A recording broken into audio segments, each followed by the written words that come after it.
let's crack on. Okay, so for those of you who have not yet met me, I'm Duncan Carson. I'm the Projects and Business Manager for the Independent Cinema Office, which means part of my duties are to work to do that role for the Hub. What the session we're going to talk about today, if I can just start sharing my presentation, is keeping in touch with audiences. We've got two really good speakers for you later on, but I'm going to take you through the initial period. So yeah, just to introduce myself, for those of you, anyone on the call who's visually impaired, I am a white man in my 30s. I'm wearing a blue shirt and a St. James style sort of nautical jumper underneath it, and I'm in a room with a white background. Why we wanted to sort of touch on this subject, give you some insights from people in the region. I've gone through nearly a year of the pandemic now. It's quite hard to contemplate that. And whether you've opened or not during this period, audiences have radically different expectations of what they're looking to you for from right now. And so the session is just thinking about how you can come out of the pandemic with audiences having a really clear sense, with you having a really clear sense of the different segments of your audience, that they understand your venue's role in the crisis, and even maintain the view they have had of you going in, or even improve their sense of how they relate to you, if that's something you want to work on or you feel like needs some tune-ups. So yeah, I'm going to take you through about sort of 20 minutes of a presentation, just going through some key considerations. I will be asking questions, so I'll ask you just to, my colleague Dan will kind of unmute you. If you just sort of either write in the chat or use the raise hand function. Not like you can physically raise your hand as well, but it's easier if you press raise hand, or just say, type your name into the chat box if you want to answer any of the questions I'm going to be asking coming up. And we'll end with two presentations from Jess from the Gorbachev and Michaela from Ultimate Picture Palace, talking about some of these issues on a more specific venue level. So I'm going to be talking about the overall picture at the moment. So what is the new reality we're faced with now? I have to say I spent produced a lot of presentations over the last couple of weeks, and the only thing that could get me through formatting hundreds of line spacing and formatting hundreds of them was to turn to one of my favorites. So you might see a theme developing after the third slide, but I'll hopefully I won't need to explain any further. So it's a sign of the times, what we're facing right now. So let's be realistic. So i.e. not Kate Bush with a crocodile in a parking lot. What is your team's capacity right now? Just ask anyone, how many hours? There's a question to the group, so please do chime in. How many hours do you think you have to dedicate to marketing right now? We're talking about furloughing, like lots of absences, like lots of other different priorities coming to the fore. So does anyone want to say how much time they have for marketing at the moment? And Dan will unmute you.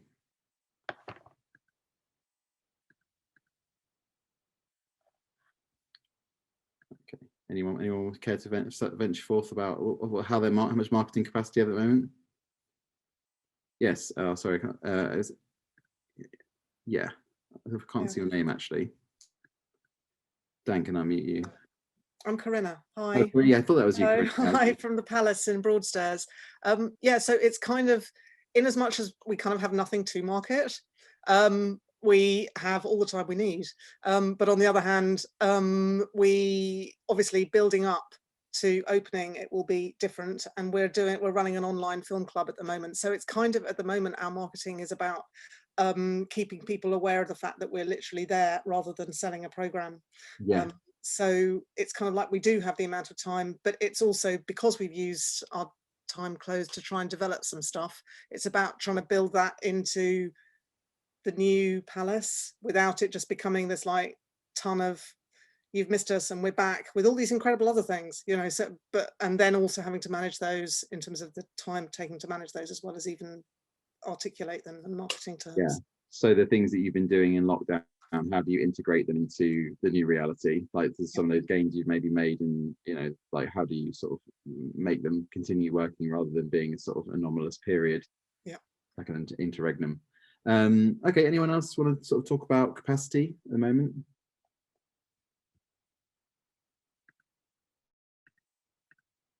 Okay, well, honestly, yeah, sorry, I don't have access to all of the, I can't look at the view all at the same time, so maybe maybe we'll press on. So I think the thing is, your strategy needs to start about clarity with your availability. And I think it's fine to accept that you might need to go relatively dark in terms of communications right now. And that can really help take the pressure off, and also send a clear signal to audiences that you've made a decision. Like even if it's just a question of pinning a tweet to your profile, or what single social media post saying we're all currently furloughed, please do get in touch if you have anything, but generally like informing people that you're not going to be day to day doing the same work of standing, like reflecting the work you're doing on through your marketing channels. But yeah, think really clearly and honestly about how many hours you have to dedicate to marketing and outreach, and also like what you stand to gain from marketing. Maybe if you're a very commercially focused organization, it's not really worth spending that time to do online film clubs, or those kind of pieces that are not necessarily commercial winners. But there might be, so that would be an opportunity to think, well, let's stand back from marketing. But there's also other things you can gain from, in terms of reputation, and that are possible during this period. So think about like what your marketing is actually aimed at, as well as how much capacity you have, and that's going to be like a baseline for the new period. So with that in mind, taking that idea a bit further. Sorry, Duncan. I think we might have a question from Dieter. Oh yeah, sure. Yeah. Go ahead, Dieter. Hi, Duncan. Sorry. I am chair the Beaconsfield Film Society, part of the National Film School, Beaconsfield. Okay. Got a wonderful cinema and all the rest of it. More centre-based in the sense that most of our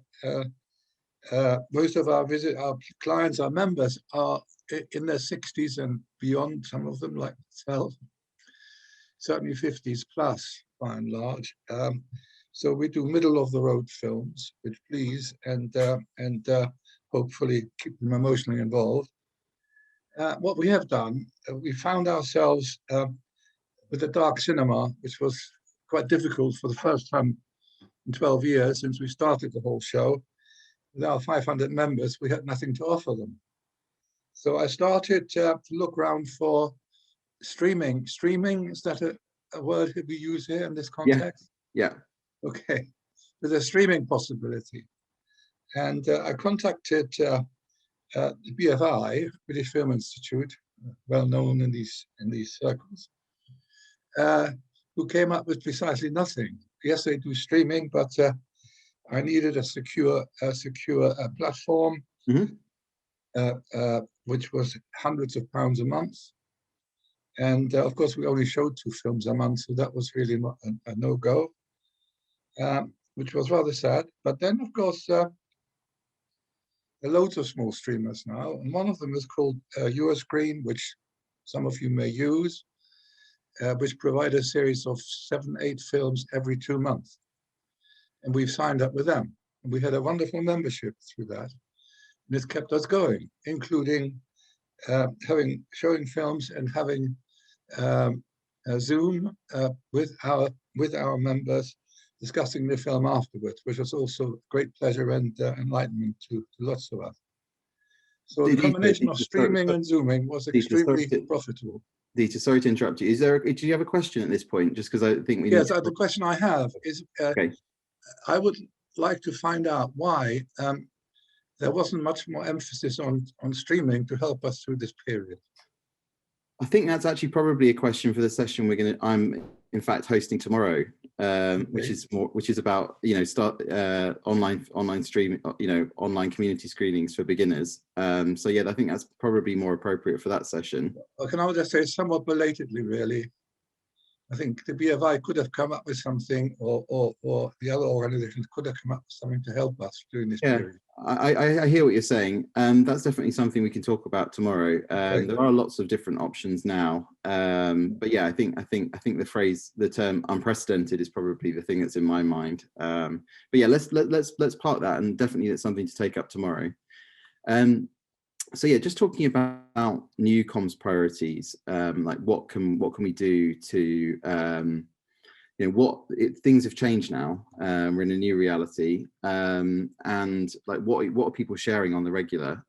Is it status updates? So as in what your current cinema is doing, like how like what's your plans for reopening, because even with the permission to reopen from the government, not everyone took the decision to reopen. So that's actually really different kind of reality in terms of updating your Google listings, being proactive, sending new information to your to your database.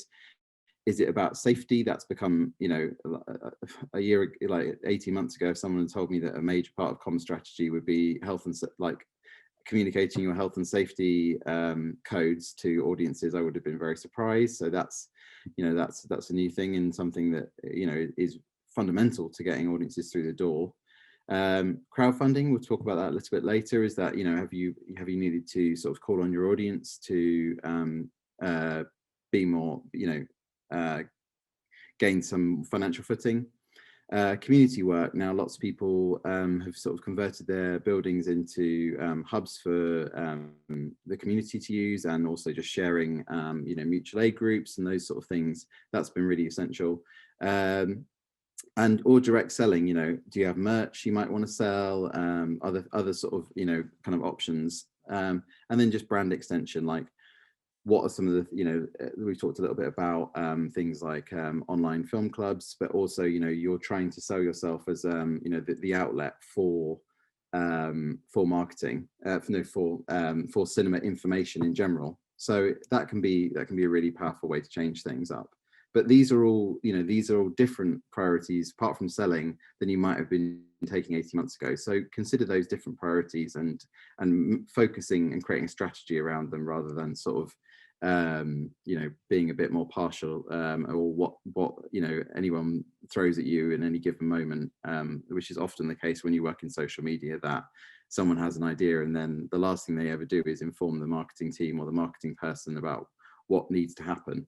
So try and be proactive and set a strategy around the new priorities you've got going. So, but one thing to really consider is how our audience is feeling right now. One of the things that's been very tough is we've been asked to, we all know that in our day-to-day lives, we have different emotional experience, we have different priorities and comfort and ease with different things coming in, and sort of it's just a different environment than we had a year ago, and I think it's really important to take that time in your work to take a step back and move away from things that you would usually do, and tune into how you yourself are feeling and what kinds of messages you'd want to be on the receiving end of.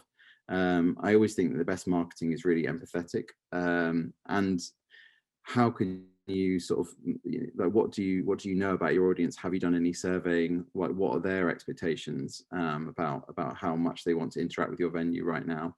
And I think it's important to say that take zooming out from cinema, because it's always good to think about the broader field that you're marketing into. This has been a massive explosion in digital communications, so you might have found like people, from the fact that they're at their computers much more, and also because marketers are much more, because their avenues are much more limited, and being much more aggressive about the amount of advertising and messaging they're sending out. So people's inboxes are much more cluttered. So even if you're just looking at email newsletters, there's been a massive increase in the amount of information people are sending. So are you contributing to that same information overload? Now there's ways around that, and you can, moving away from mass send, that we'll look at in a minute. But just think about what the overall inbox of that person is looking like, and do I really need to send this message, or other like especially on email, are there other outlets for receiving that? There's a session later on in the conference about reopen, like basically Indigo Limited, who is cultural research organization, that you'll be able to sort of talk about the audience's response to the pandemic, but just some headline data to consider. That their January polling data said that 35% of audiences will wait for a vaccine to return to receive a vaccine themselves to return to the venue. 15% of them say they plan to book in the near future. So it's a very slim group of people who are thinking, I want to get back to this. Like, as much as it's important to tune into how you're feeling yourself, we are like the most hopefully enthusiastic group of people about visiting the cinema. So we are, I would say, anomalous or extreme in our sort of desire to get back to cinema. So the average user, as much as this polling reflects all cultural interaction, it's important to think that cinemas and like people's keenness to get back to cinema might not be that high. So yeah, and in general, it's the lowest level of confidence we've seen in all cultural activities and how much people are willing to engage with them to date, because Indigo have polled people across the pandemic, and January 2021, whether that will have changed overnight, was definitely the lowest point of confidence in cultural engagement. So that set the frame, and now we understand what the whole overall sort of picture is. But so how do you change your marketing to fit that new reality? Now, this is something that, so how do you sort of jump into that new joyful way of communicating with people that like Prince is representing there? So this is if people have a very limited time to work on marketing, this is the single most powerful thing you can do if you're not doing this already. And if you're doing it already, there are always ways to make it work harder. So if you, so I just asked, do people, this is a question to the group, do people use ability to use the segmentation? And when I say segmentation, I mean looking at individual, like if you consider all of your audience as a mass, when we talk, whether we're talking about newsletter subscribers, people who attend your venue in person, social media audience, do people have the ability or knowledge about how to extract individual parts of that group? For example, people who attend once a month or people who attend once every 6 months, and target them. Is that something people are using at the moment?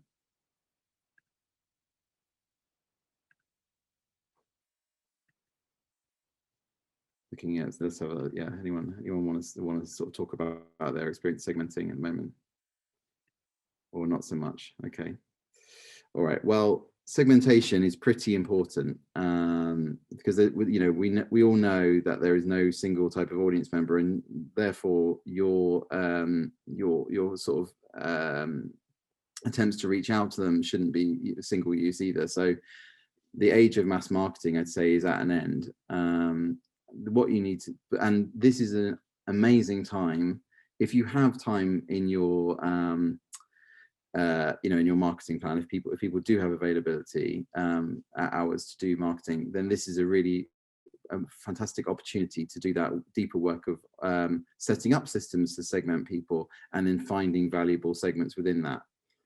Now, obviously, there's any number of metrics you could use, and the problem often when I'm recommending people start taking a data-driven approach to their marketing, it is bewildering the amount of information you can access about people's taste, preferences, behavior. But three key metrics that I would say if you were trying to build this from the ground up, that I would focus on are recency, as in when was the last time they visited your venue? And obviously that's very pertinent at the moment, because there will be people who, if you had your cinema open in some of the periods where it was legal to open cinemas, they are a very specific and special group that you want to look at. So recency is very important. Frequency, so how often do they visit when they visit, and monetary value.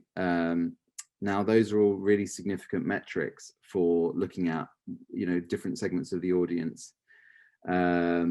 And the other thing I would, and pairing those different combinations of those values is really significant. So obviously, you know, I would look at the data of 2019 would be a much healthier point to start, because obviously it's a very patchy period of data in the last year, if you have any at all, if you opened. And then combining those different metrics can help you come up with some really powerful segments to contact. For example, if you were planning on starting a membership scheme, you can do the work of thinking who's the people who visit a lot, so they come frequently, who've been relatively recently, so they have high recency and spend a lot when they're there.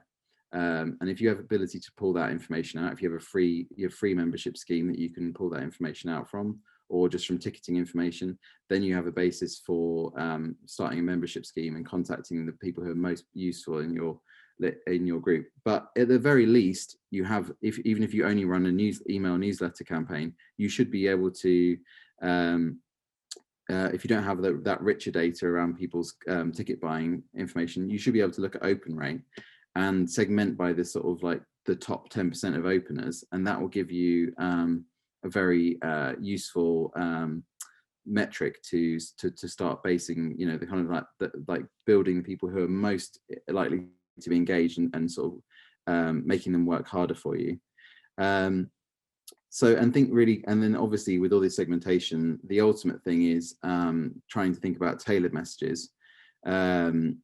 What are the potential to do one thing I would recommend is thinking really clearly about reopening announcements. Now, there, as we sort of saw with the kind of attitudinal research has gone on, there's clearly a group of people who are gagging for it and really keen, but it's a small segment of your audience. And there's another group of people who are more cautious. One recommendation I might make is looking at people who attended in the last lockdown, sending them an email to say, we're reopening soon, book now, because there's limited capacity.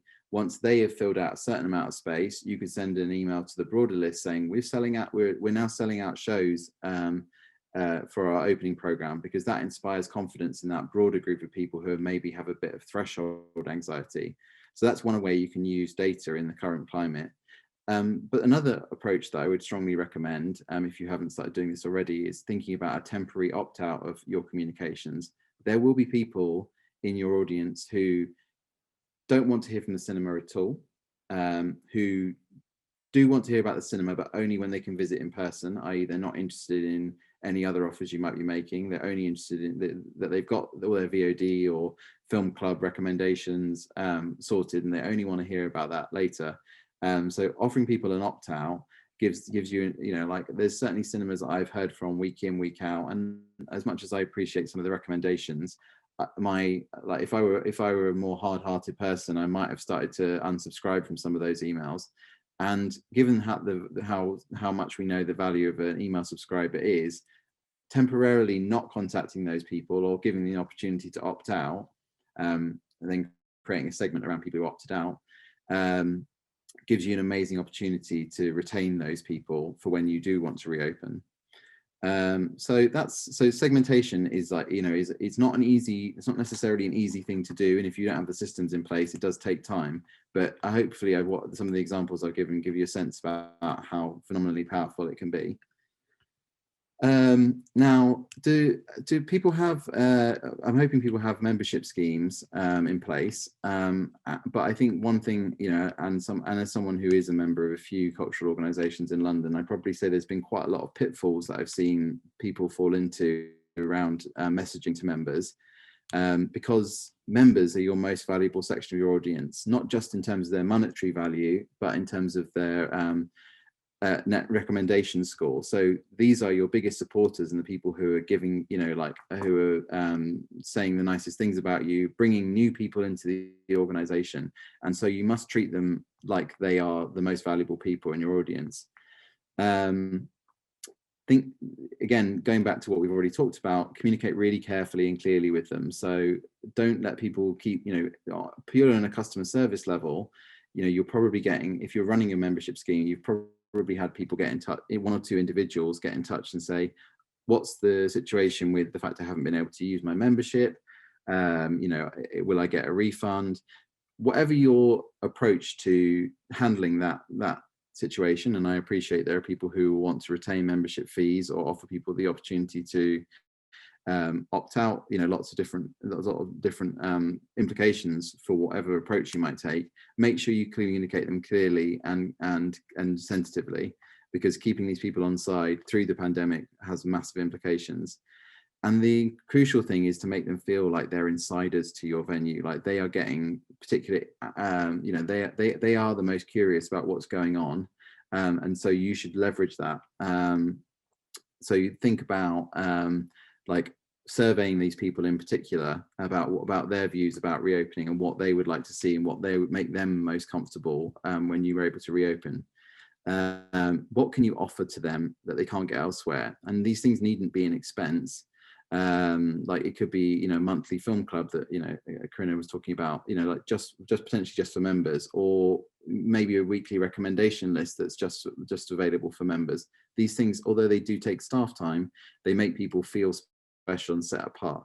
And as I say, if you're going to plan to extend the membership, make sure people know there's lots of cultural organisations that I'm members of that I've had a bit more of a kind of like, well, I'm not sure I'll renew, given that you've taken sort of, you know, 40, 50 pounds, and I haven't had any value out of it over the last year. So if you suspect people might be feeling like that in your audience, at least try and be proactive, even if it's to say, would you like to, you know, would you like to either return your membership fees this year, allow us to keep them, or you know, we plan to offer some great benefits when we reopen, or even saying like, thank you so much for being a supporter. The money you've given us this year, it allows us to produce, you know, to stay alive during this period and sustain ourselves beyond the pandemic. All of that, you know, is important messaging, and we'll see you in good stead once you can reopen. So, with the fact that your main USP is not available, what can you turn to create a new USP? Your original USP of showing films, and hopefully showing films that no one else is showing locally, is not so available at the moment. So what are the other approaches you could take?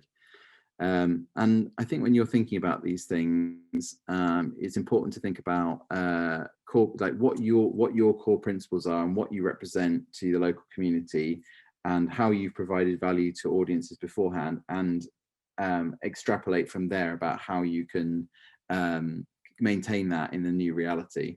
So are you a community organization? Like, is that something, do you want to help people, other community organizations who are doing that work to boost their signal? Are you sort of, you know, like in a very busy world where there's thousands of options, are you people's best source for really interesting film recommendations that are not being pushed in their face by the Netflix algorithm? Like, you know, are there recommendations you'd be giving them? Are you sort of helping people sustain themselves by reminding them of the good times that happened in the cinema? You know, like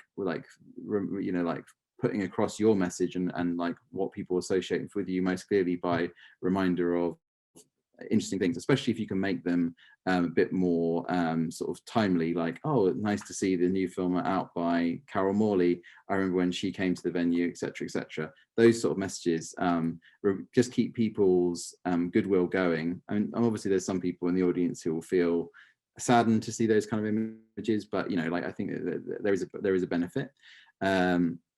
Or is it maybe a themed film club about something that you know that feels close to your heart in terms of programming, or maybe an opportunity to reach out to new audiences you might have struggled to reach in other times?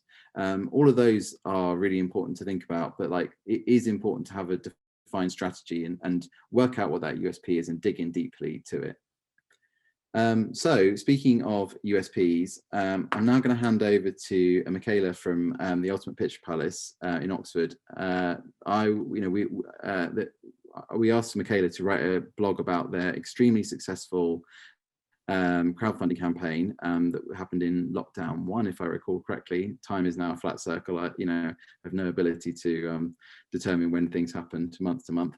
But yeah, I think I was really glad that she agreed to talk about their crowdfunding campaign, because I think it's the way they went about it really spoke clearly to some of the ways that they're an exceptional cinema for Oxford. So Michaela, if I could pass over to you. Yeah, of course. I'm just going to share my screen and hope that this works. Can you see my screen? Great. And I'm going to get everything up. All right. Hello, everyone. Hi. Thank you for tuning in. So my name is Michaela. I am the Executive Director of the Ultimate Picture Palace Cinema in Oxford. I'm really excited to be talking to you today about fundraising. I used to be an arts fundraiser in a former life for museums and theatres and things like this. And one of the things I'm really passionate about is how fundraising, particularly public appeals, can be a great tool, not only just to raise money, that's what they're there for, but also a really great way of engaging your audiences, old and new, and really cementing people's loyalty and feelings of ownership around your venue, your space, or whether you're a film festival. They can be really, really powerful.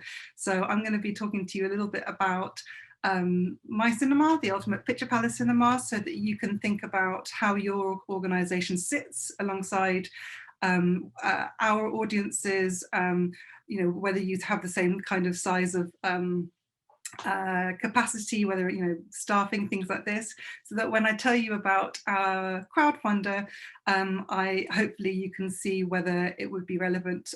Running a campaign like we did last summer would be relevant to your organisation. So let me just introduce you to the UPP. We are located in East Oxford. We are locally owned and independent cinema. We have a really small staff team, 4 people, all part-time and supported by 25 volunteers who all run the bar and do our ushering, things like this. We're one of the oldest cinemas in the country, and we're really lucky. We have audiences. So our audiences generally all come from or live within a 1 to 2 mile radius of the cinema itself. We have very loyal audiences, and what we tend to show independent films from the UK, around the world, lots of classics, and to help us stand out from the other cinemas in Oxford, we have a Picture House, a Curzon, 2 Odeons, a View. We are very cinema rich in Oxford. We really play up to our local roots, so we do a lot of partnership events with homegrown film festivals, film clubs, the universities, things like this. So that's a bit about who we are. So like the most of you, we've had a really hard 12 months, and the real challenge came, I think it was in May last year, when we realized that with the restrictions put in place for indoor screenings, our capacity, which is normally, we're a 1-screen venue, so we have 108 seats, that's our normal capacity, would be reduced to about 21 seats. And on top of that, a large section of our audience is older and who wouldn't want to return until there was a vaccine. We realised that we were facing the very real possibility of running out of money by the end of the year. So we realised that we needed some short-term funding quickly. And on top of that, like all of you here, we realised that we needed to be able to, we wanted a fundraising campaign that would engage our audiences and underline why we're special and what we bring to the local community. And also a unique part of the background to our fundraising campaign is the fact that this year in 2021 we'll be owners of the cinema will be selling the cinema to the local community in the form of a community ownership campaign. So essentially our supporters and our Our audiences and residents in the local area will be offered the chance to buy affordable community shares in our cinema to become co-owners of our cinema, which is a really exciting venture and something that's been in the pipeline for a very long time. But we were really anxious that a long period of closure over 6 months would people would forget about us, and we wanted to make sure that this fundraising campaign kept underscored who we are. So we created a fundraising campaign. So on the right here, these are the basic building blocks of any fundraising campaign, or actually marketing campaign in that capacity. And one in particular, one in which you want to have a really big impact in terms of audiences and audience engagement and development. So I'm going to go through a little bit about the planning we put together behind our to help make the decisions for our fundraiser. So in terms of goal amount, so how did we settle on how much we needed to raise? So for the UPP, we knew from business planning that we needed a minimum of £18,000 to stop us from literally going bust, and to be able to retain key staff over the winter and operate a 4-day-a-week programme from the autumn. So that's how we set our target, and we sense checked this by estimating that this would require 900 donations of £20 each, which to us made sense. It seemed like a reasonable amount, because that was just over half of that. That would mean that just over half of our members would donate, which we thought was achievable. So our target was £18,000. In terms of resources, as a cinema, we already had an established audience base. We had a mailing list of around 5,000 people, social media presence, a marketing manager who could be taken off of furlough, and a group of volunteers, 25 people who are ready and eager to start making, to help with a campaign.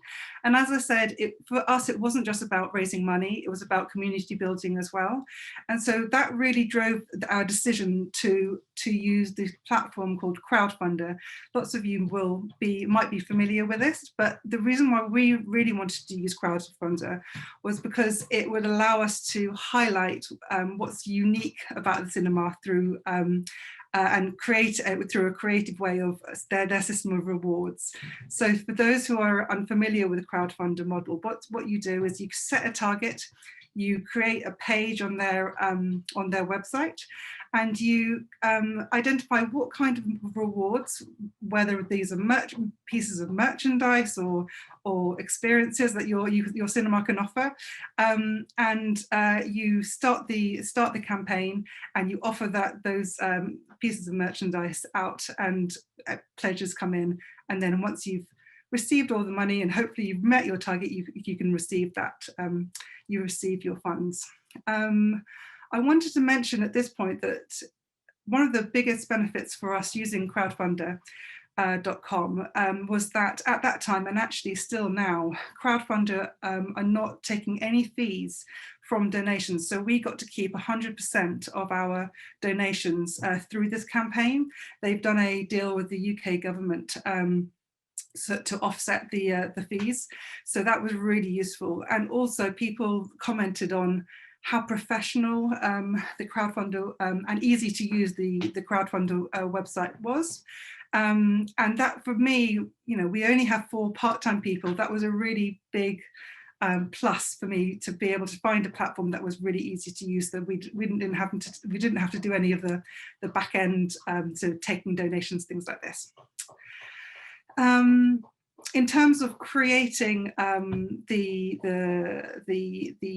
crowdfunding model, thinking about what rewards we would offer people, what we did, well, we wanted to make sure that as many people as possible could participate. So we prioritized access and a range of giving levels, and we wanted to make sure that our merchandise that we were offering was in line with our brand and with our values as an organisation. So we hired a local artist to design the campaign logo that you can see on the screen right now. And then from there, commissioned mugs, tea towels, little badge sets, which was £5 each, and all the way up to sort of experience sort of rewards. So things like we had 25 £250 private hires. So you could, for you and 10 of your mates, you could have the cinema to yourself for £250 if you pledged at that level. We even had two £1,000 golden tickets, which allowed you to have access or have a ticket to any single screening in 2021. I didn't really know if anyone would go for this, but we sold 2 of those. Those are losing value by the second, but thankfully they are all right with that. And yeah, that's, I mean, the messaging that we went with was really a sense of urgency. So we titled our campaign, Don't Let the Lights Go Out. So, you know, we're really playing on that time sensitive element of us really needing the funds at that point. The timeline that we did, we managed to complete this campaign in. We had we really needed the funds pretty quickly. So we gave ourselves 1 month from planning to the launch date to commission and sign off the design for the merchandise, print and receive prizes and do all of the PR and marketing, which I'll go on into in a bit. And in terms of budgets, we spent £4,000 on all of the merchandise and print and postage that we needed and design. And that's really quite standard in fundraising terms. You know, with the public appeal, you'll look to spend about 5% of your goal amount on budgeting for that. So let me tell you how it went. So. We went live at midday on the 3rd of July. We invited all of our members, the membership scheme, of which we have about 1,200, down for a free coffee at the cinema. We wanted to create a little bit of a party atmosphere, got our volunteers and staff down there so we could have a chat to all of our regulars and tell them about the campaign. Overall, about 100 people came down in the end. And within 90 minutes, we had received £18,000 from 990, from over 100 donors, which was incredible. So we then did a stretch target. So we upped our target to £35,000, which would allow us to open 7 days a week from September. And by the end of day 1, we raised £44,000 from 990 individual supporters. And the total raised to date is £57,000 by 1,300 people. So overwhelmingly, this was a huge success for the team, volunteers and supporters of the cinema, who were really excited to play a huge part in helping us raise this amount of money. And save us, and this, without that money, it would have been really difficult to see us through to today. So it was an amazing achievement for us. So what I want to do now is tell you a little bit about some of the key impacts that this campaign has had on us as an organisation, our marketing and our communication strategy, and also give you some of the sort of what went well and what didn't go so well, and so that if you wanted to do this yourself, you could, if you wanted to. And I'm very happy to answer any questions if you like. So up on the screen here, I thought that this one might be a useful metric, which is, this is the range of either pure donations or donations plus rewards that we received, which we had pledged to us. So you can see the number of people who say bought a badge pack at £5, or who bought donated to us at £100. And what was surprising for us was the amount of people, over 45%, it was 45% of people who didn't pledge, who didn't want any sort of merchandise or rewards, who just wanted to donate to us, which was surprising. And it was really useful to have such a big range. so that people could access, who could support us at whichever level that they wanted to, which was really beneficial, and I think really helped drive our success. So after this campaign, our mailing list grew by 4%, which was pretty big. 1 in 5 people who donated to our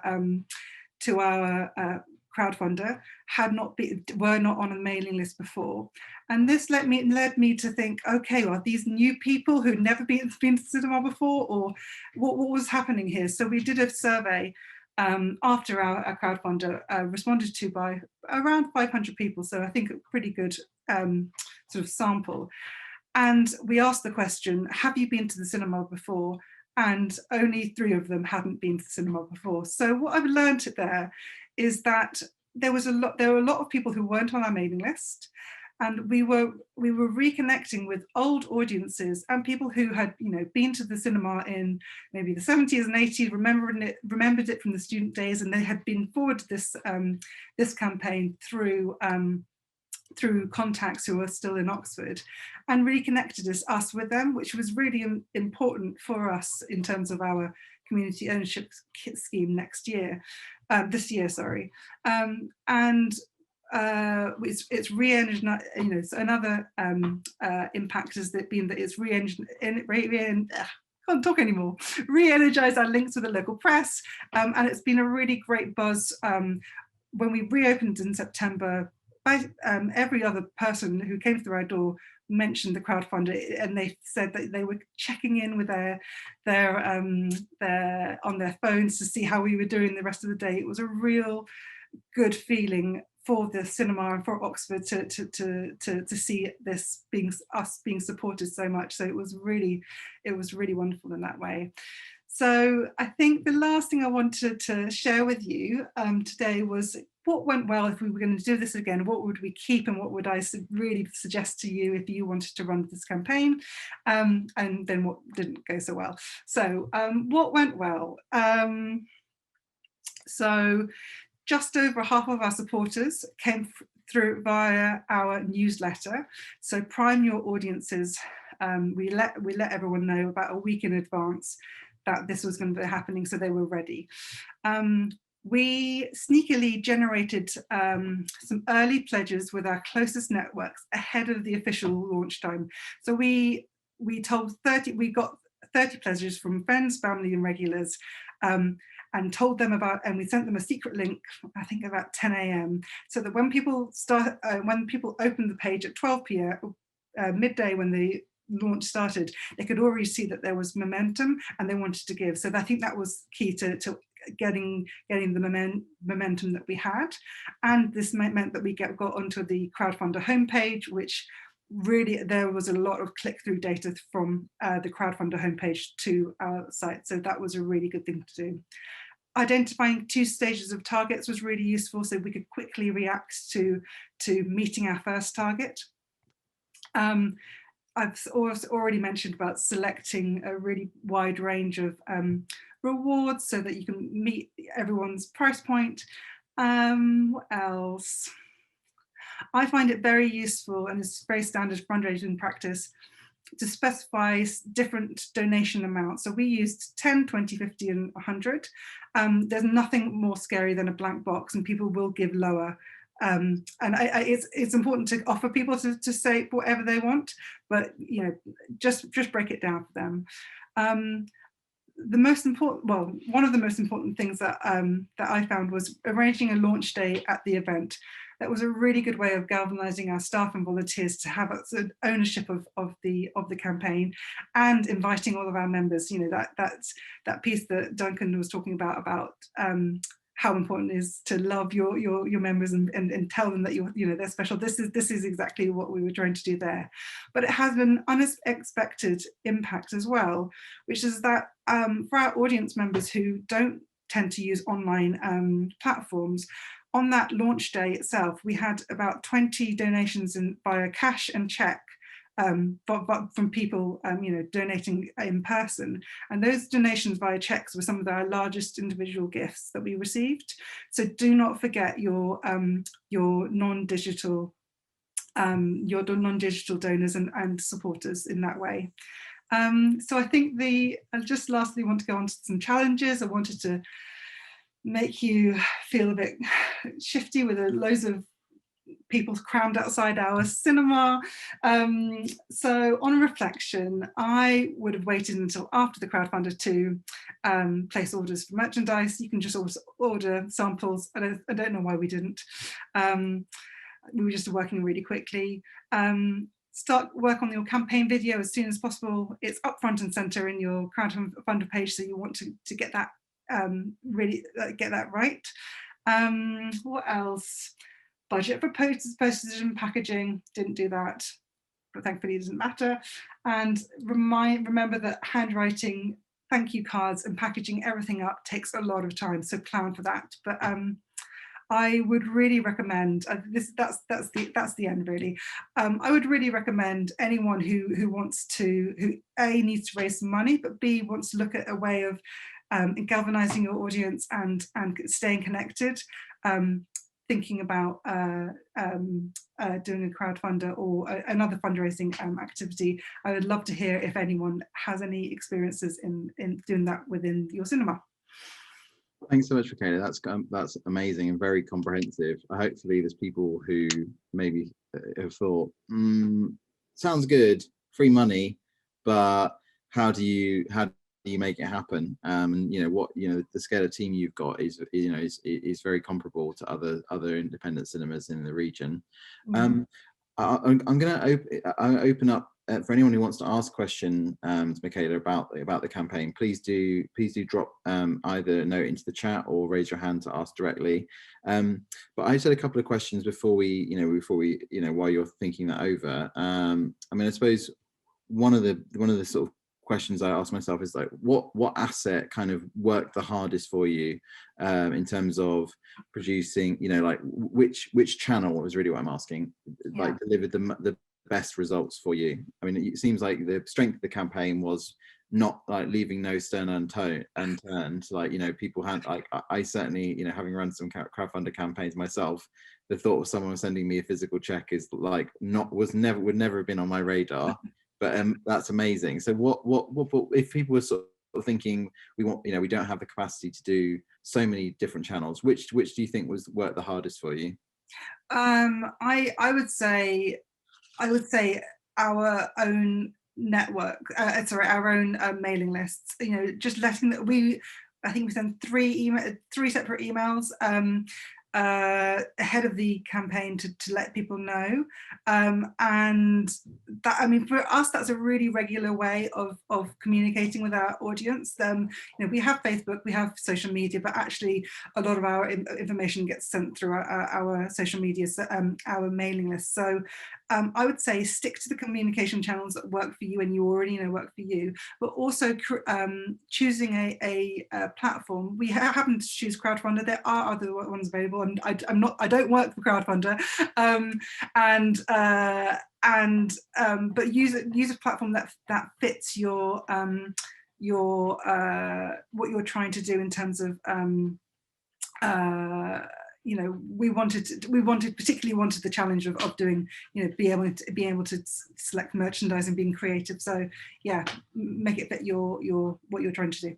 Yeah, that's great. Now, I mean, if people are looking at capital sort of costs, like big building things, I'd also recommend people check out Space Hive, because that's also a place where local authorities are looking, and it's kind of like a way of demonstrating community buy-in, and then that can help you leverage other costs, and also attracts other can potentially attract other funding. Can be really powerful, especially when there's like other funding pots that you kind of want to show off, like, oh, people really like our venue, look how that individuals or groups donated this much, and then often you can unlock a much wider pot of money from like things like corporate and social responsibility pots or local authority pots. So that's one I definitely, and I'd also recommend we worked with Alexi on a blog post about their campaign, so definitely check that out. That's on the ICO blog along with Michaela's. Just one more question for me before we I sort of check to see if there's anyone else in the audience. One thing that was on my mind is obviously the pandemic has been, some people, potentially having a bit more income, a bit more disposable income, but obviously there are people who are, good faithful members of your audience who may be a bit more conscious about their spending money. Is there anything that you sort of found was useful to sort of say to people with that message where they might be a bit resistant or feel like they can't really help now, but want to support you? What was your approach to that? Yeah, we did have a lot of conversations about that, actually. It does seem like a funny time to ask for money, where, yeah, in terms of the things that you just mentioned. So for us, we did two things. We did all our messaging included the message that actually just sharing our message is as important as donating yourself. And secondly, having that range of donation and access points, so that people could give £2 if they wanted to. If they wanted to give £1,000, they also could do that. We were saying no to that we wanted everyone to get involved, and that was one of the primary drivers for releasing generating early pledges, so that we had the momentum, so that people could feel that they were making a difference towards us meeting the goal. Okay, that's great. Thanks. Yeah, I mean, I think like the sharing is caring message is like something that can't be underestimated. If you can't donate, retweeting or Facebook sharing. I guess my last point would be that if you're hesitant about giving, setting up a campaign in the middle of a pandemic, just think about the last time that you donated to a cause. It's also a really great way of feeling good. So if you can donate, it's a heart thing rather than just a financial transaction, and you're giving your supporters the opportunity to feel invested in you, which is the fundraiser's answer. So that. No, that's great. Thanks. It's really impressive campaign and really and like great presentation on it. So was there any questions from the audience? Just trying to look to see if anyone's raising their hand on the screens. Okay. Well, if you have questions, we're going to have some questions at the end. So if things occur to you while we're going on, just drop them in the chat, and I'll also be returning some of the points made earlier on. But for now, I'm now going to move on to Jess Thomas from the Gorbachev. And I was talking a little bit about the whole question of what do you do on social media if you can't sell cinema screenings? And I think Jess and the team at the Gorbachev have done a great job answering what you do. So yeah, please do take it away, Jess. Hi, can you hear me? Yes, we can hear you. That's all good. Yeah, I'm not doing the typical Zoom thing of being on mute when I'm talking. So yes, so just to sort of explain who we are at Gorbachev. Oh, this isn't working. There we go. It's just being slow. So for those that don't know who Gorbachev are, we're a mixed arts centre with a cinema, theatre and a music auditorium and a cafe. We're based on the University of Kent campus in Canterbury. We also have outdoor screening facilities, and we run Boeing International Family Festival in August every year, apart from last year, sadly, where, the pandemic, everything got cancelled. We are open to the university students and staff, but we're also open to the general public. We're funded by the University of Kent and Arts Council England, and our cinema is currently programmed by Curzon, and we're a member of Film Hub South East. Now, for all of our activity, which can range upwards of 1,000 events a year, we do only have a marketing team of 2 people. So we have big things, but small team. So it's a constant struggle to stay on top of everything. And social media is just one part of what we do. And when I talk about social and digital, I'm talking kind of about that whole spectrum of everything that's going out on web, our communication, everything we tie together. So if we're doing a social media post, normally it's linked back into a campaign. It's maybe part of an event, or a broader brand campaign, a donation campaign. It's all linked through, so constantly thinking about that. So our objectives, we have social media objectives. Chances are you guys, if you're a part of the organisation, have objectives, maybe organisational objectives, but we underneath that are social media objectives, which are mainly to drive visits to our websites, because we are a commercial enterprise. We do sell tickets to events. That's our primary thing that we want. We do have a burgeoning creative engagement department. We run a youth theatre, we have lots of other things going on, but our primary thing is to sell a ticket. But as part of that, you know, we have an identity, we're on the university campus, we have academic responsibilities, and we have an artistic responsibility for Canterbury and the surrounding area as well, to present everything from dance, music to independent film, foreign language film. We bring a lot of film down to this area of Kent that wouldn't otherwise get a look in our surrounding area. So everything that we're putting out on social media is tying back. And I've kind of put this post up here because it's not relevant to anything that we've got going on. It's not linked to a campaign or a ticket or an event.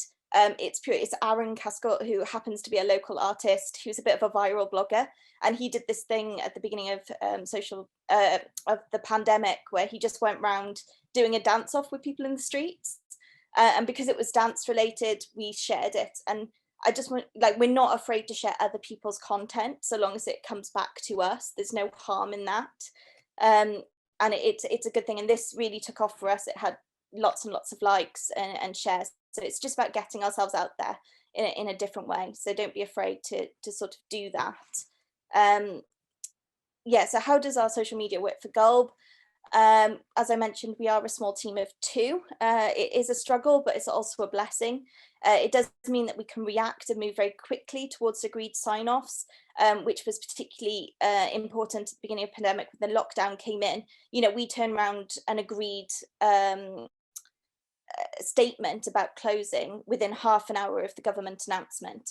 So it's just having that quickness to move and communicate is a benefit with a small team, but also does mean that we are pressed for time. What can we do? Just to give you an idea of the time, like, I am solely responsible for our social media. So that my time allocation, I look at doing about 3 to 4 hours a month, creating programming content, and then about an hour in the following weeks each month, to tweak, sort of look at, see what else is going on, keep my fingers on the pulse. And that can be 15 minutes in the morning, just going through and seeing what's on Twitter and what other people are sharing, and retweeting to sort of, somebody's thrown a curveball and we've got this new event that's come in, and reacting to it immediately. So social media is an important tool for us. It is growing.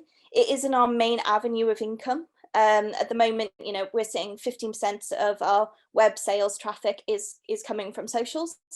And the primary one of that is Facebook. And we can see that in Google Analytics. So if you've got Google Analytics fed into your website, you can go down into the referral and actually see directly your redirects that you're getting, and see how important they are to you. What I would say is, you know, we do Facebook, Twitter, Instagram, LinkedIn, and YouTube. That's because we've identified those as core to our organization.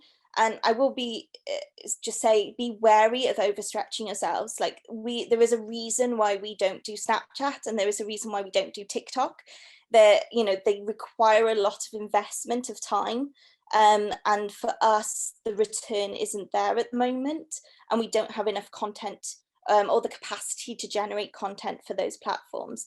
So doing a fewer platforms better is more important than spreading yourselves too thin. We're also Arts Council England funded, so we're in a very fortunate position that we have Audience Finder. I don't know if anyone else uses this or has it, but it is a segmentation tool and allows you to analyze your audience and put them into segments. But as Duncan said previously, you can do that by just looking at your audience data that you have, and see, you know, are they coming once, are they coming twice, are they buying as part of a family, what type of ticket are they buying, are they a student, you know, where are they traveling from within your area, you know, postcode location tools, that sort of thing. you can look up all of that and designating them into different things. And that can gear what social media posts you're putting out, because you might want to tweak things. So for us, we do a lot more family sharing on Facebook, because our demographic is within that 25 to 40-year-old, predominantly female demographic that is listening to us on Facebook. And you can find that information in Facebook Insights. So if anyone has Facebook and want to find out a bit more about their demographics, you can find that out in Facebook Insights. And then for us, Twitter is more, we say community land culture buffs, it's more industry, we use it more for news announcements, quick things. Instagram is predominantly for us, it's a younger demographic.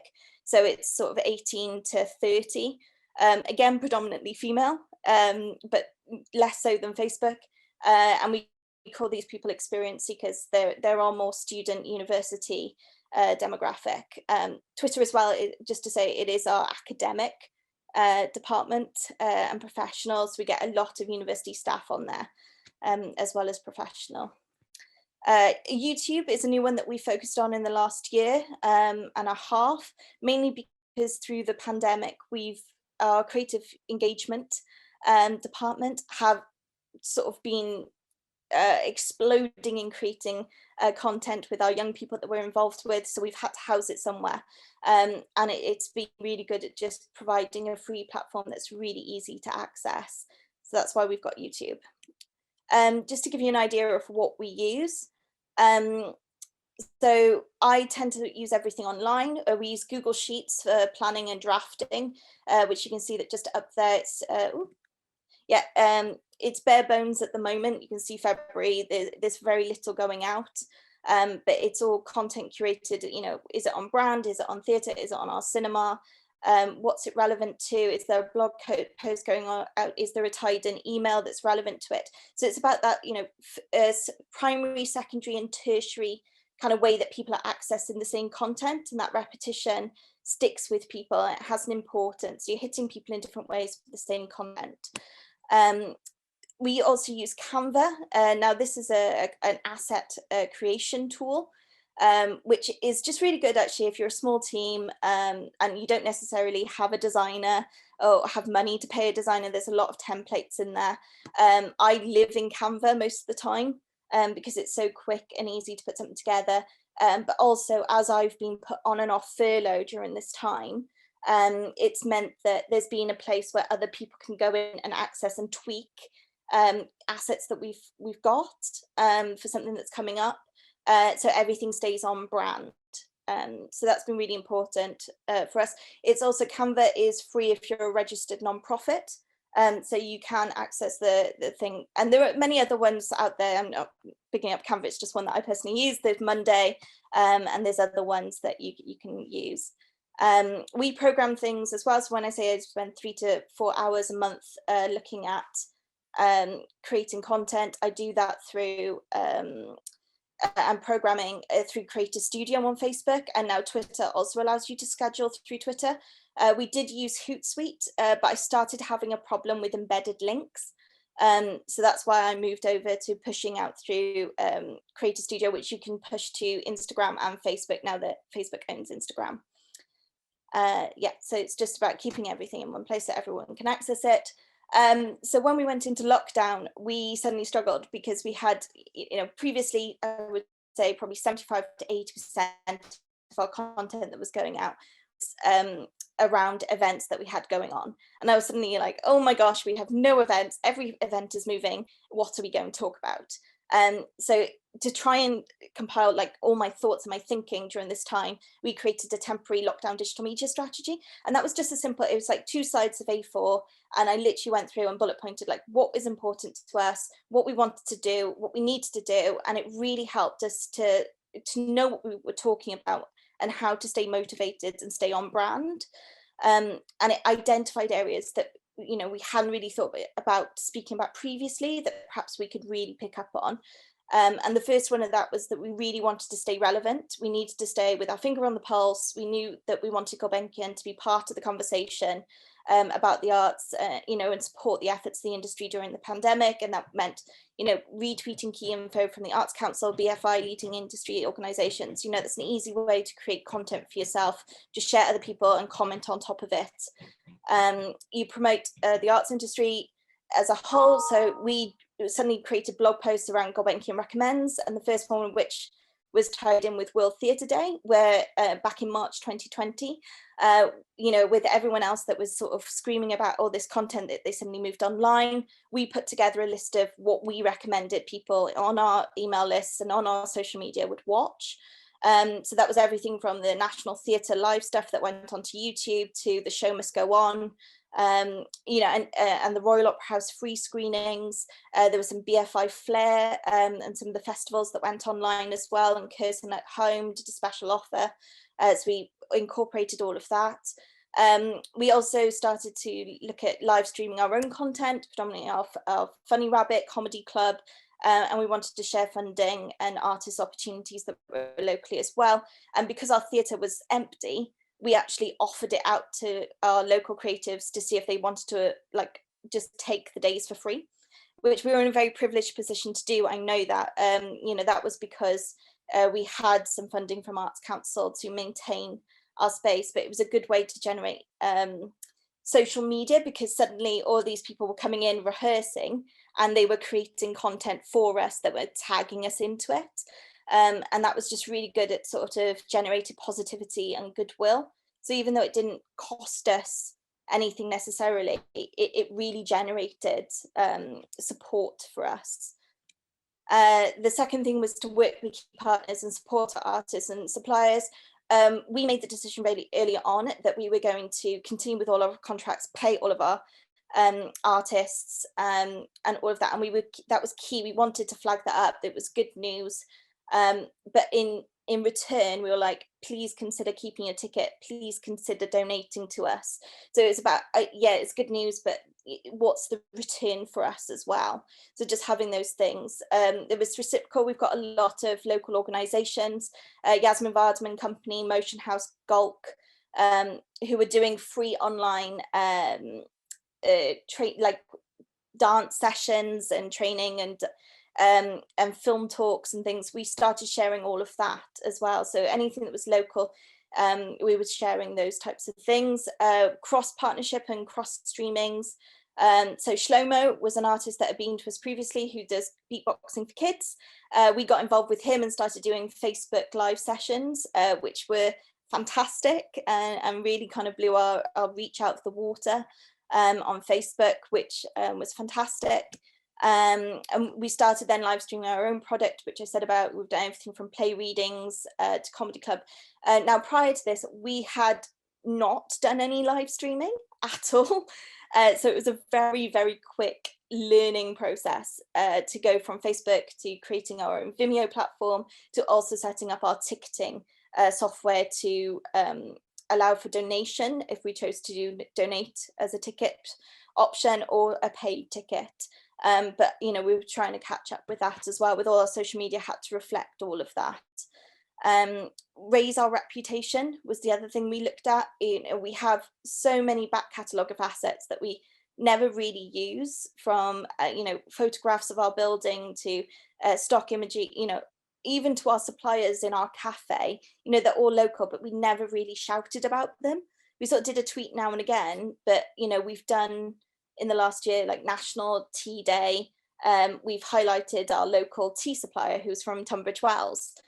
So creating content from something you might not necessarily have talked about previously, and finding hidden avenues, it really worked for us. As well as nostalgia. So nostalgia about, remember when this happened, or Throwback Thursday. We did a couple of comparisons with like old shot of the outside of the building and the new shot of the outside of the building. Those are all really just keeping us in people's minds that we're still here. So that's been really good. So yeah, just to say what we did, I kind of talked about it already, but we want to be upfront about tickets and communication. We offered refunds, exchanges, no quibble. That was reflected across all of our social media. We had statements saying that.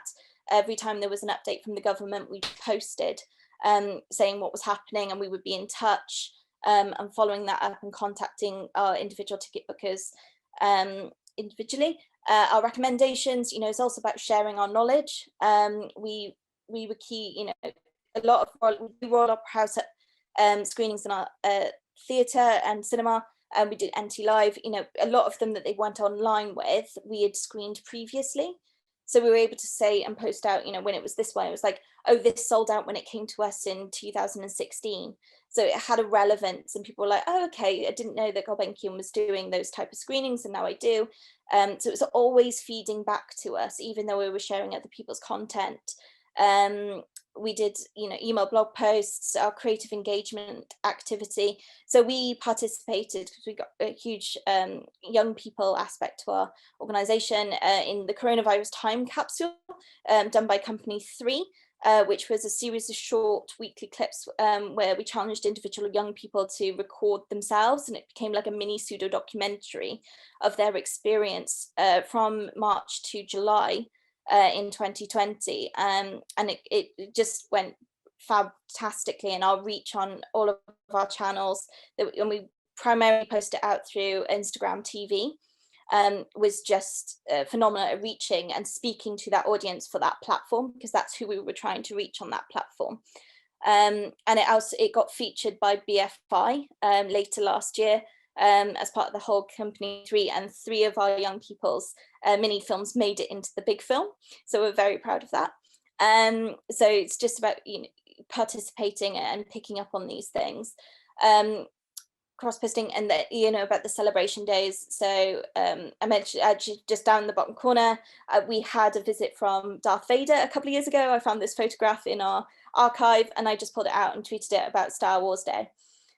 So sometimes it's as simple as that, and you get like really high likes. So don't be afraid of just doing something simple. Not everything needs to carry a message on social media. Yeah, so what do we see? I mean, the impact of lockdown immediately on us, our Facebook reach like halved overnight. It just dropped so drastically, and we really wanted to push to get that engagement and that reach back. And in part, that was what the Gulbenkian Recommends really worked to try and combat.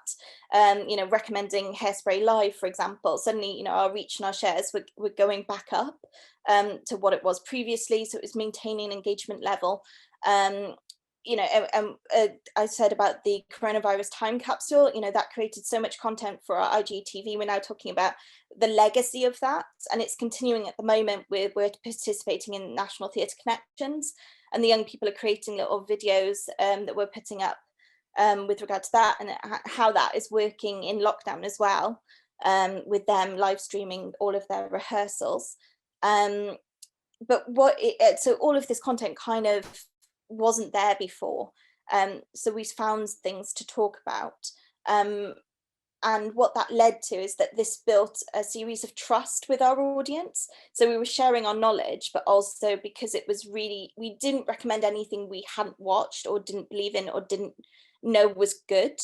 So it built trust and engagement, and the amount of emails I got back was fantastic.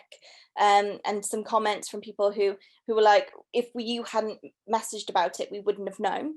So it's just having that responsibility for your local community, and knowing that they're tapped in. And like, even to the point of I had a conversation over the phone with an 80-year-old who had never used YouTube and didn't know how to access so it's building that audience and going that one step extra mile. But then that person I saw bought a ticket for our comedy club and watched it online. So you're taking your audience on a journey. So something as simple as just a Facebook post where they saw something, contacted you, it's multi-level, but they become an audience for you later down the line, is what I'm trying to say. We also used the opportunity of the lockdown to survey our audience. This we pushed out through social media channels, created assets for it. Predominantly a student one went out. We kind of hazard a guess that they would be an important audience for us when we reopened in September, with the new academic year coming in, and we really wanted to get the offering right for them.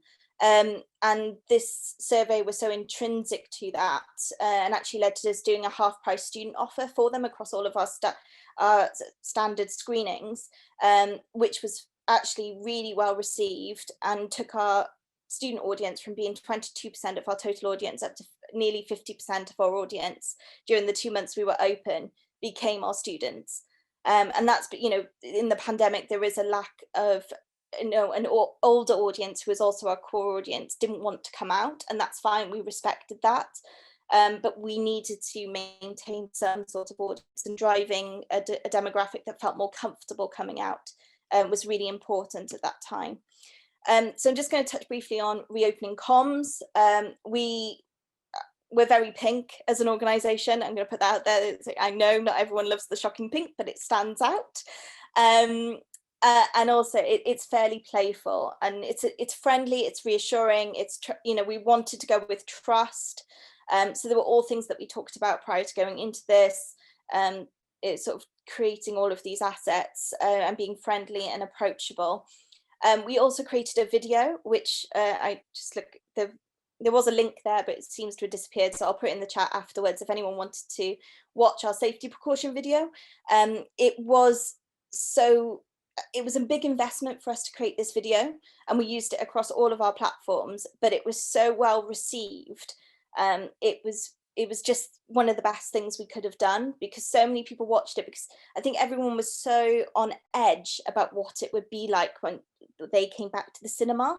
It was just had that reassurance that we were doing something, how it was going to look, what people were going to be experiencing. It was really important to us. Like, if I could recommend something, if you could do it, even if it's just on a camera phone, it doesn't have to be all that professional. You can do just a simple walkthrough into your venue. It just goes down so well on social media with your audience. So lockdown challenges, not going to say everything was a walk in the park. I spent a lot of my time writing things and then stripping out comms and redoing messages. We are a team of 2, and that did take its pressure and its toll. We moved so many events online and learning how to do things so quickly, but we learned to make mistakes and move on from them. We did have all our budgets removed, so we were more reliant on our email and reciprocal arrangements. We couldn't boost anything on Facebook or advertise. So, you know, how do we do that when we're suddenly moving events online and you've got no budget to promote them? So team pressures, you know, our ticketing manager has also been away on maternity the last year, so I've been doing all of her stuff as well, so doing the ticketing on top of the social media. But what I'm also going to say, like, even though we've had a lot of successes, like, not everything has worked, and that could be for many reasons. Like, a lot of our online engagement or the video activities that we've done have been brilliant, but we did have one that massively failed, and that was an exhibition call out just before Christmas called Unprecedented, where we asked people to, predominantly students, to submit pieces of art or photographs or something about their experience over the last year, and we only had 4 submissions. So that kind of failed dead in the water, but because it was important to our organisation to do it, I kept being told to post about it, and it really affected our socials because nobody was engaging.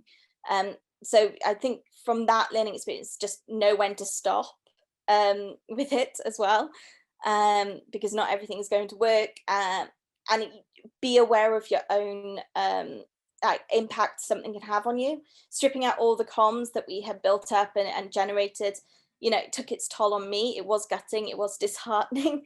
Particularly in November, we were going to do something with our young programmers group called Celebrate Cinema. We were bringing back all these classics. And it was a really hard conversation to have with them about why we were having to close and take, you know, not doing all these cinema screenings that they really worked hard on trying to pull out, even though they understood because of the pandemic. You know, it's managing their expectations and their disappointment as well as your own. And we didn't have Christmas, which felt really odd last year. We had no Christmas films. So yes, but then successes like that we've had off it, the camaraderie, the goodwill, the positiveness we've had from our audience, increased signups to our newsletters. So we now have nearly 16,000 people signed up to our newsletters, which has been fantastic. And our open rate is now really high. We've jumped from around 25 to 36% open rate on our emails. So even though we've reduced the amount we're sending out, normally about 1 a month now, we're getting really high open rates. So there is a trust thing there. When we reopened as well, we did have a much higher attendance than we anticipated. You know, Ammonite, we had nearly 70 people come and watch that film screening. I will flag up with 300 seats, so we had a total capacity with 2 meters in between of 112. So we're quite a big auditorium. So we were able to handle that capacity within the guidelines. And our student events just sold out, which were really fantastic to see. And the team pulling together as well, the camaraderie within our team has been really great. And moving to create online assets and responding and to things that are shifting online very quickly has been a real big success. Also, just to say, like over the last year, we have catalogued a lot of our evergreen assets, so it's like archive stuff. So I feel moving forward now, we have a better bank and knowledge of what we have to use in socials going forward over the next year. So with the recent announcement from yesterday, I have a lot of like images in the bank, given that we will have no events to talk about until May. So it's really helpful to kind of spend some time doing that. And that's kind of everything I have to say. But if you want to stay in touch with me, I am at Jess Chips, or you can reach us at the Gorbachev. Thanks so much, Jess. That's like very impressive. You know, you say there's only 2 people, but as Mariko said in the chat, you know, that's a lot of work to get through in sort of 3 or 4 hours a month. Just before, we've only got sort of 5 minutes or so to kind of get any questions from the group, but before we hand over, and please do drop questions into chat or get ready to come on mic. I just guess the question that you know, like, obviously I as a former social media professional resist this point of view, but I can hear a voice in my head that says, well, this is a lot of time to spend on 15%, only 15% of ticket sales. Like, how do you sort of, you know, justify that and understand, and like, how do you kind of, what kind of insights do you have into how it kind of affects the overall picture of the Gorbachev as an organization? Yeah, so when I say it's 50% of ticket sales, but that's not based on engagement. We can see that more people are hitting the website than that from our social. It's just what I can analyze has gone through to create a ticket sale. But also that's a point of that person. So, you know, there's nothing to say that people aren't going to see it and then 2 weeks later go in and book. So, you know, there is a capacity of grey area around that. So that's what we're working within. But we've also within our organisation have identified that it is really important for us to have that outlet, particularly as core to our organisation are children and young people.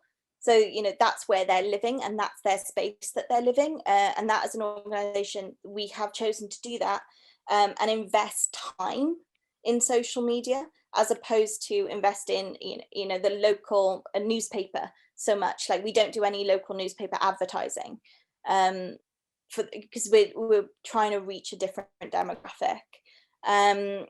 So we look at engagement levels, we're looking at reach, and we're quantifying those as important to us, and like whether those are reaching who we want them to reach. So there's a different element there.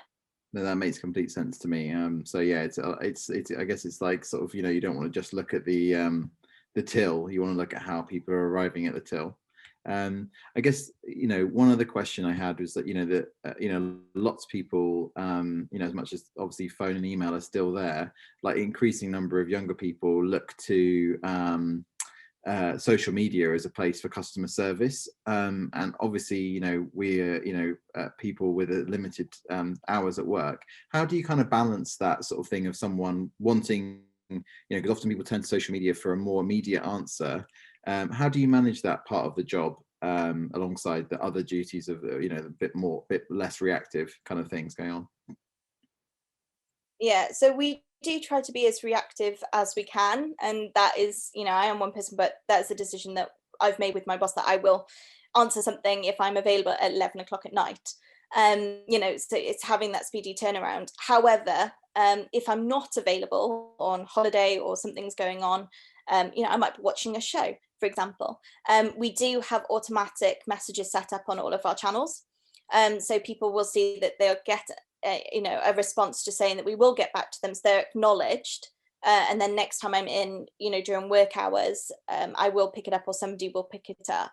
And on that, you know, if it is on those messages, we always write you know, they may try contacting us through email as well, because often if it's a more urgent response or a question, it's better to direct them to the ticket office anyway, or that channel of query, because that person might be better able to answer what they want. And, you know, half the time I spend them just saying, you need to contact our ticket team on boxoffice@kent.ac.uk anyway.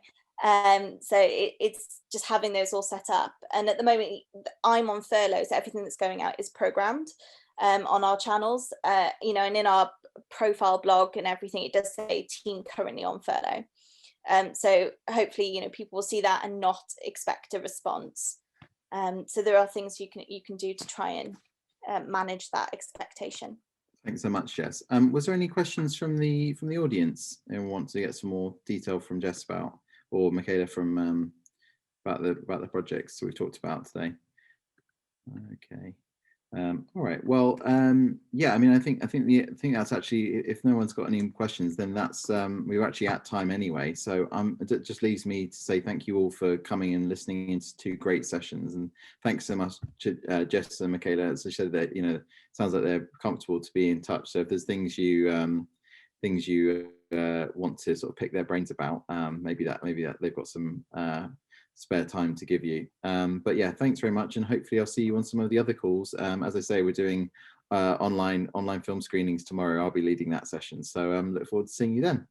Have a good afternoon, folks. Bye.